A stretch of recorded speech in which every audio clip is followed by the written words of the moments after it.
नील लव विद्या पूर्वी सगळा विचार करून टेकडीवरून खाली उडी मारण्याचा प्रयत्न करत होतीच. तोच राकेश धावतच येऊन तिचा हात मागे जोराचा खेचतो आणि दोघंही एकामेकांच्या अंगावर पडतात. पूर्वी खाली तर तो वरतून. गोल गोल राऊंड करत ते दोघंही घासरत पाल्या पाचोळ्यावर येऊन पडतात. ती काय करणार हे राकेशला आधीच माहिती होतं. पूर्वीचे डोळे बंद होते. काय झालं तिला काहीच समजलं नव्हतं. वरतून तिच्या चेहऱ्यावर तिचे केस आले होते. राकेश आपल्या हाताने तिचे ते केस बाजूला करत तिला बोलतो, गुलाबाचं फूल देणं प्रेम असतं, पाकळी समान तिला जपणं प्रेम असतं, तिला हसवणं म्हणजे प्रेम नसतं, तिच्या सुखासाठी आपलं हसणं म्हणजे प्रेम असतं, तिला नेहमीच सावरणं प्रेम नसतं, सोबत राहून तिची साथ देणं म्हणजेच प्रेम असतं. खरं प्रेम आयुष्यभराची साथ असतं. आज आहे तर उद्या नाही असं त्या प्रेमामध्ये कधीच काही नसतं. एकामेकांच्या प्रेमाचं हे फुलपाखरू प्रेमात कधीही इकडे तिकडे उडून जात नसतं. कारण आपलं प्रेम हे नेहमीच खास असतं. आपलं प्रेम हे नेहमीच खास असतं आणि पहिलं प्रेम हे फक्त स्वतःवर करायचं असतं. हे आपण सगळं काही अगोदरच्या पार्टमध्ये बघितलेलं आहे. चला आता आपल्याला पुढे स्टोरी बघायची आहे. फुलाला सुगंध प्रेमाचा. काय हे स्टोरीचं नाव तुम्हाला ऐकायला आवडेल? कॉमेंट करून मला नक्कीच सांगा. चला स्टोरीला आता सुरुवात करूया. हाऊ डेअर यू, तुझी हिंमत कशी झाली मला हात लावायची? पूर्वी राकेशपासून उठण्याचा प्रयत्न करत बोलते. राकेश पण रागातच तिला ओरडतो, आणि तुझी हिंमत कशी झाली हे शेवटचं पाऊल उचलण्याची? समजतेस काय ग तू स्वतःला? आता पूर्वी आणि राकेश अगदी एकामेकांच्या जवळ होते. पूर्वी उठण्याचा प्रयत्न करत होती, पण तिला त्याच्यापासून बाजूला होताच येत नव्हतं. पूर्वीचे केस त्याच्या जॅकेटमध्ये अडकले होते आणि ती रागातच ते काढण्याचा प्रयत्न करत होती. पण राकेश तिला रागातच बोलत आहे आणि तिची दूर होण्याची धडपड बघून तो तिला बोलतो, शांत हो अगोदर, मी काढतो म्हणत राकेशनं पूर्वीचे केस अगदी सहजपणे हळुवारपणे काढले. आता ती त्याच्या इतकं जवळ होती की तिच्या गळ्यातील सोन्याची चेन ही अलगदपणे राकेशच्या जॅकेटच्या खिशात येऊन पडली.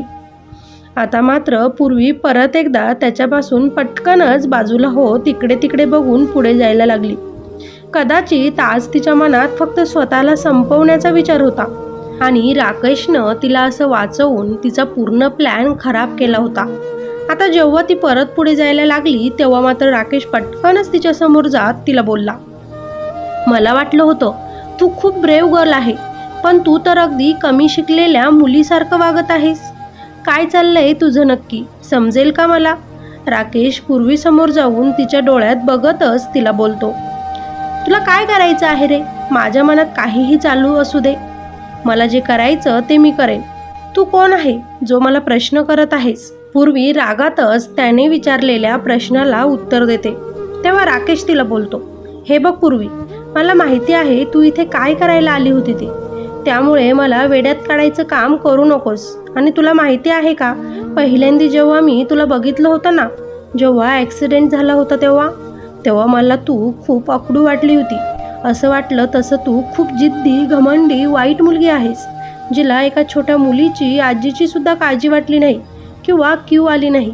त्यामुळे माझ्या मनात तर तुझ्यासारख्या मुलीचा कधी विचारसुद्धा आला नाही. पण माहिती नाही का, तू माझ्यासारखी वारंवार समोर येत राहिली. मला माहिती नव्हतं तू इतक्या कमजोर मनाची आहेस ते. तुला माहिती आहे का हे काम कोण करत असतं?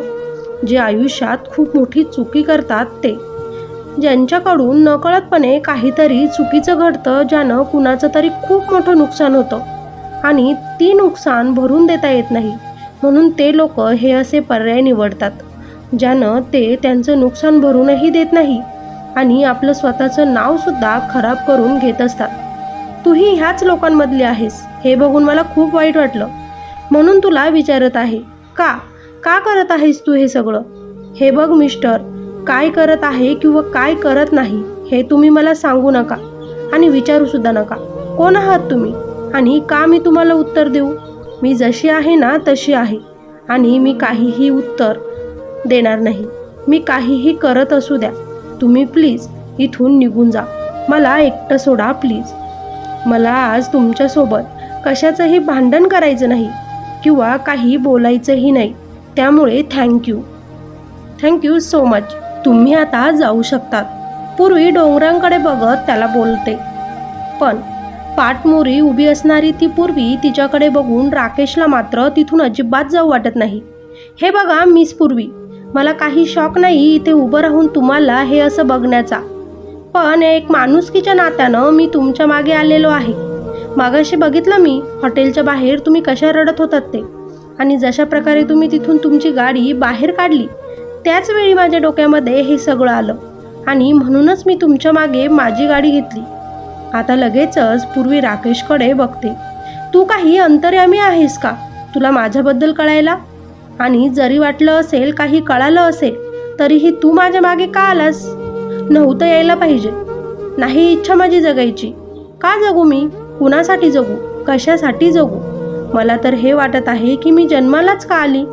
देवाने का मला मानवी जीवन दिलंय? नकोय आता मला हे सगळं. तू बघितलंस ना मागाशी मी रडत होते ते शेवटचंच रडले मी. शेवटचं समजलं तुला? आणि त्या मुलासाठी नव्हते रडत मी रडत होते ते माझ्यासाठी, फक्त माझ्या नशिबावर, माझ्यासाठी जे काही झालं त्याच्यावर, आणि इथून पुढे माझ्या पुढे जे काही होईल त्याच्यासाठी रडत होते मी. याचा अर्थ मी कमजोर आहे असं समजू नकोस. समजलं राकेश तुला? प्लीज आता इथून चालता हो. तू कमजोर नाहीस तर हे जे करत होती ते काय होतं पूर्वी? कमजोर लोकांचं हे असं करत असतात, विसरू नकोस. राकेश तिला बोलतो. तुला माहिती आहे का, मी जरी इथे आलो नसतो आणि तू ही गोष्ट केली असतीस ना तर सगळ्यात जास्त त्रास हा तुझ्याच आईवडिलांना झाला असता. तुझ्या त्या भावाला झाला असता हे माहिती आहे का तुला? तुझा भाऊ तर लग्न करून त्यांच्या आयुष्यात पुढे जाईल ग, पण तुझ्या त्या आईवडिलांचं काय, ज्यांनी तुला जन्म दिला, तुझं शिक्षण देऊन तुला मोठं केलं, स्वतःच्या पायावर उभं राहायची तुझ्यामध्ये हिंमत दिली, आणि त्यांचं सगळं कर्ज विसरून तू त्यांना कायमचं सोडून जाण्याचा विचार करत होतीस. तू म्हातारपणामध्ये त्यांना इतकं मोठं दुःख देऊन चालली होतीस. अगं तू गेल्यावरही ते जिवंत तर राहिले असते ग, पण क्षणाक्षणात आणि सेकंदात ते तुझ्यासाठी मरत राहिले असते. हे विसरू नकोस. आपण केलेल्या चुकांचा त्रास आपण आपल्या आईवडिलांना का द्यायचा? कळत नाही का तुला?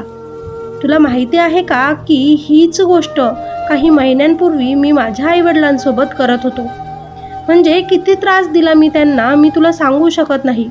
पण जेव्हापासून मी स्वतःमध्ये बदल केला, खुश राहायला लागलो, पहिलं सगळं काही विसरलो, तेव्हा माझ्या आईवडिलांचा आनंद होता ना तो गगनात मावत नव्हता. आज मी खुश आहे तर माझे आईवडील खूप खुश आहेत. घर आनंदाने भरलेलं आहे. म्हणजे फक्त माझ्या एकट्यामुळे माझ्या घरात दुःख होतं ग. कुणी कुणासोबत बोलत नव्हतं. मी तर रोजच ड्रिंक करून माझ्या आईवडिलांचं मन दुखवलेलं मला आठवतं. कितीतरी वेळ मीही तुझ्यासारखा हा ट्राय केलेला आहे ग पूर्वी, पण माझ्या आईनं प्रत्येक वेळा मला वाचवलं. म्हणजे मी जरी त्यांच्याकडे लक्ष देत नव्हतो ना तरी माझ्या आईवडिलांचं म्हणजेच त्यांचं संपूर्ण लक्ष हे फक्त माझ्याकडे होतं. तेव्हा मला माझी चूक लक्षात आली की मी किती त्रास माझ्या आईवडिलांना दिलेला आहे. पण जेव्हा मी माझी चूक सुधारली तेव्हा आज आमच्या घरात सगळ्यात जास्त खुश, आनंदी आम्ही सगळेच आहोत. हे बघ पूर्वी, मला माहिती आहे तुझ्या मनात खूप दुःख आहे, पण त्याचा पर्याय म्हणजे स्वतःला संपवून घ्यायचं नसतं ग. डॅमिट, मी तर विचार करत आहे तुझ्यासारख्या मुलीच्या डोक्यात असा विचार आलाच कसा? देवाने इतकं मोठं डोकं दिलं आहे, त्यात काही अक्कल कमी आहे का? की अक्कल कमी दिली आहे तुला? आता पूर्वी मात्र खाली मान घालून ऐकते. तिला सुद्धा राकेश बोललेलं पटत आहे. खरंच माझ्या आईवडिलांची यामध्ये काय चूक? पूरब तर लग्न करून घेईल, त्याची बायको घरात येईल, पण माझे आईबाबा तिच्यामध्ये त्यांची पूर्वी बघणार आणि सून कधी मुलगी त्यांची होऊ शकेल. मी कसं असं करू शकते? नकळत माझ्याकडून किती मोठी चुकी होत होती. राकेश जर आला नसता तर आज मी या जगातही नसते. तो अगदी बरोबर बोलत आहे. आपल्या प्रेमासाठी आपण आपल्या आईवडिलांचा जीव आयुष्यभर दुःखात का टाकायचा? त्या आईवडिलांची काय चुकी आपल्याला जन्म दिला ती का? लहानपणापासून आपल्याला मोठं केलं ती का? आता म्हातारपणी आपल्या आईवडिलांना आपल्या मुलीची जास्तीत जास्त गरज असते आणि त्याच वेळी मी त्यांना सोडून चालले होते का? तर माझं प्रेम मला मिळालं नाही म्हणून मी माझ्या आईवडिलांचे प्रेम विसरून गेले. देवा, हे काय करून घेत होतस तू माझ्याकडून? राकेश जे काही बोलत आहे ते अगदी बरोबर आहे. पूर्वी तू चुकीचं करत होतीस, हे अगदी चुकीचं आहे. आपला जीव गमावून आयुष्यभर असं भटकत राहण्यापेक्षा जिवंत राहून आपल्या आईवडिलांची सेवा केलेली कितीही आणि कधीही चांगलं. मग काय झालं जर माझं प्रेम माझ्याजवळ राहिलं नाही? खूप सारे प्रेम करणारे माझे आईवडील तर माझ्याजवळ आहेत ना. इतका मोठा बिझनेस आहे माझा भाऊ तो कसा काय एकटा सांभाळू शकला असता? पूर्वी आता राकेश जवळ येऊन उभी राहते. राकेश, सॉरी, माझ्याकडून चुकी झाली. ती त्याच्याकडे बघतच त्याला बोलते आणि बोलते, तुला माझ्याबद्दल काहीच माहिती नाही रे. राकेश लगेचच तिला बोलतो, रियाने सगळं काही सांगितलं मला. आता पूर्वी आपल्या डोळ्यांतील पाणी पुसत चेहऱ्यावर थोडंसं हसू आणत त्याला म्हणते, तिनं ही सुद्धा मदत मला केली तर. तुला सगळं माहीतच आहे तर मी काय सांगून उपयोग? माझ्या आयुष्यात मला प्रत्येक गोष्ट धोका देते रे. म्हणजे कंटाळा आला होता मला या जीवनाचा. आता वाईट वाटत होतं खूप. पण बस आता मला वाईट वाटत होतं म्हणून मी हे जे करायला चालली होती हे खूप चुकीचं आहे हे मला आत्ता समजलं. आणि तेही तुमच्यामुळे, सॉरी तुझ्यामुळे आज ते मला समजलं. राकेश, खूप मोठा उपकार केलास तू माझ्यावर, माझा जीव वाचवून. कधी भेटलोच परत तर तुला माझ्याबद्दल सगळं काही नीट सांगेल आणि सविस्तर सांगेल. पण आज जे काही मी करत होते ना ते प्लीज कुणालाच सांगू नकोस. माझ्या घरापर्यंत ही बातमी पोहोचली तर माझ्या घरच्यांना खूप दुःख होईल. म्हणून आपल्यामध्येच ही गोष्ट राहू दे. तेव्हा लगेचच राकेश तिला बोलतो, पण एका अटीवर. पूर्वी लगेच विचारते, कोणती अट? तेव्हा राकेश बोलतो, तू परत असा कधीच विचार मनात करणार नाही. प्रत्येक वेळा मी तुला वाचवायला येईलच हे मी तुला सांगू शकत नाही. पण जेही आता घडणार होतं ते खूप चुकीचं झालं असतं. त्यामुळे वचन दे मला की तू परत असं कितीही दुःख असलं तरी हा शेवटचा निर्णय कधीच घेणार नाही. तेव्हा लगेचच पूर्वी आपला हात पुढे देत त्याला प्रॉमिस म्हणते. राकेशसुद्धा तिच्या हातावर आपला हात ठेवत गुड गर्ल असं बोलतो. तेव्हा आता पूर्वी एक छान कविता त्याला बोलते, तेही आकाशाकडे बघत. होते जशी काल मी, आजही तशीच आहे. कालही एकटीच होते मी, आजही एकटीच आहे. आजकाल इथे आम्ही दोघेच असतो, माझा एकांत आणि मी. तासनतास दोघंही बोलत बसतो. आपल्या आठवणींच्या विश्वात हरवत असतो. आठवणींच्या विश्वात तुला शोधता शोधता पापण्यांमध्ये पाणी दाटून येतं. शेवटी मनाला हेच समजावते, जीवन हे असंच जगायचं असतं. दुःख घेऊन सुख वाटायचं असतं. जीवन मरण हे फक्त कोडं आहे. जाता जाता हे सोडवायचं आहे आणि त्यासाठी मला जगायचं आहे. नव्यानं परत प्रेम करता आलं नाही तरी नव्यानं प्रेम फुलवायचं आहे. त्याचा सुगंध दरवळला की बस, आता मला फक्त जगायचं आहे.